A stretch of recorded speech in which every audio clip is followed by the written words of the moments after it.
Hello everybody and welcome back to World of Warships Legends. My name is Spartan Elite 43 and tonight we are back in Yamato and we are on Two Brothers and we spawned mid, which means that there can only be one way that this match is about to go. Y'all know I love Flambass. Y'all know that this is going to be a thing. We're going up the middle, boys. It's going to be a blast. But this game isn't going to be your typical mid-push. Nah, this one's going to be special. Extra. Special. I promise it's going to be a good one. So hopefully you guys are ready. Buckle in. It's going to be a wild ride. It's going to be some interesting moments for sure. So right off the bat, as soon as I spawn mid, I'm in Yamato first of all. Like there's really not too many better ships to go mid on. Like this thing is nasty as crap. Anything it comes up against is going to be able to overmatch for the most part. So it's not that scary. What is scary is the fact they have 3 destroyers, which means it could end horribly. But if you notice, we're actually going to get a little bit of help here. Now, I don't usually like having help in the middle of the map because I prefer to be the distraction in the middle while my teammates are able to push the flanks. So, if you guys aren't familiar by now, which you guys should be, you guys have watched me do this multiple times at this point, you've seen how it works, but generally speaking, when you do these mid pushes on this map, the goal is to get the enemy's attention and get them to throw themselves at you. And at very minimum, distract them from their goals, which is to push the outside edges. If you can do that and you get enough attention on yourself and you can survive long enough, your team is able to win their flanks. And once that happens, then everybody's able to surround and kill the people in their base. That's the goal. Doesn't always work out, but when played correctly, you give your team a chance to actually win pretty well. And again, doesn't always work out, and you got to be careful, you got to know what you're doing. One of the keys to going through the middle is to not go out the other side. Show yourself, make yourself available so that other people come to you. If you go out, you're putting yourself in a crossfire between both sides of the map. That's not preferable. So you stay in the channel, you draw them back to you. Okay? Now, I will say this. Generally speaking, it's a one-way trip through here. Okay, you go through and you get into a fight with whatever you got. You either live or you die, and then you go out the other side eventually. Or you don't, if you know what I'm saying.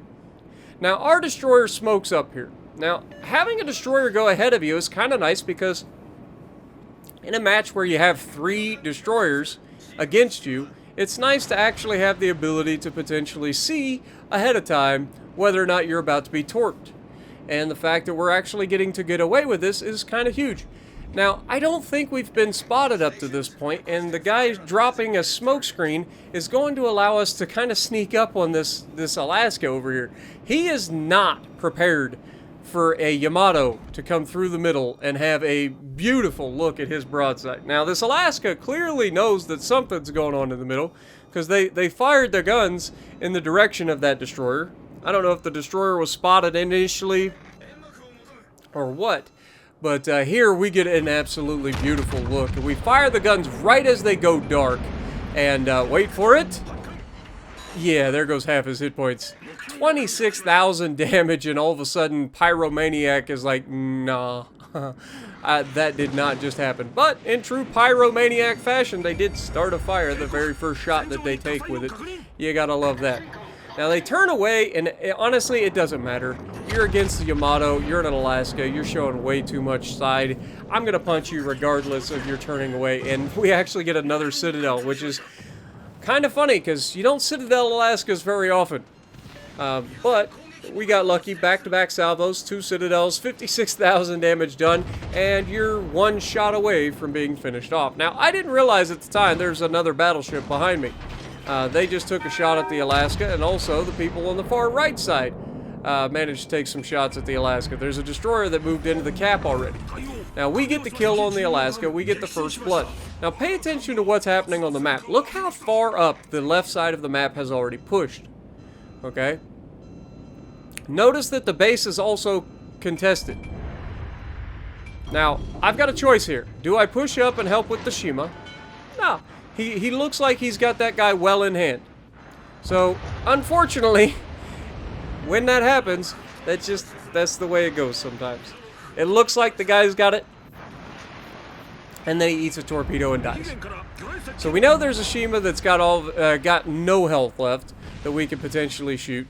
Now, our Yami here is actually going to kind of misplay this. He's not paying attention to the map. I am.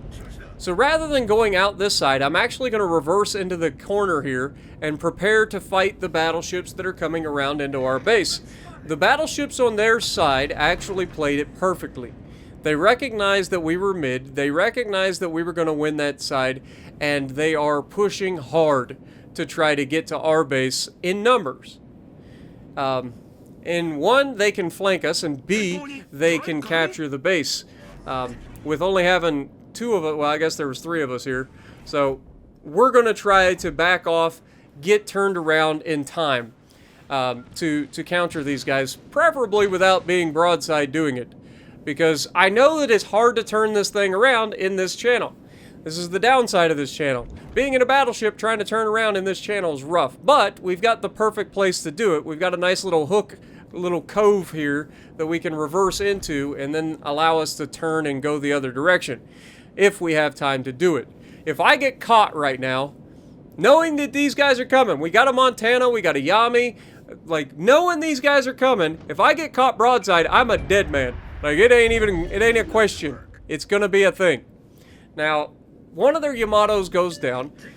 We still got the guys holding the left side of the map. We got the guys in their cap. So my goal at this point is to stall these guys from being able to cap. Now we get spotted by the planes here, and again, I know that there's a Montana here. I know that the Yamato's here. I got to get turned in now. There's no more time. We are out of time. They are right on top of us. So as you can see, we're starting to get ourselves turned in, and if this Montana that comes around the corner takes a good shot instead of shooting my belt, I'm dead. He shoots my belt though, and manages to not do what he could have done to me, which would have been absolutely annihilate me. If he shoots the cheek up towards the front of the front turret, like, I'm dead. It's a dev strike. But because he shot the thickest part of my armor, by the time he shot me, I was starting to get angled, so he did not penetrate the citadel at that angle. However, their Yamato is flat broadside to another Yamato. We don't need to talk about how that's going to end. Oh, wait! He gets away with it for some reason. He just takes it. I don't know how. Nobody knows how he survived that, but it happened. Now, we're angled enough for the Yamato, or we're angled enough for the Montana, but we are not angled enough for the Yamato. He's going to go right through our cheek if we're not careful. Now, he has given up a broadside to our teammates, so we are doing everything we can as a team to thwart the enemy's push here.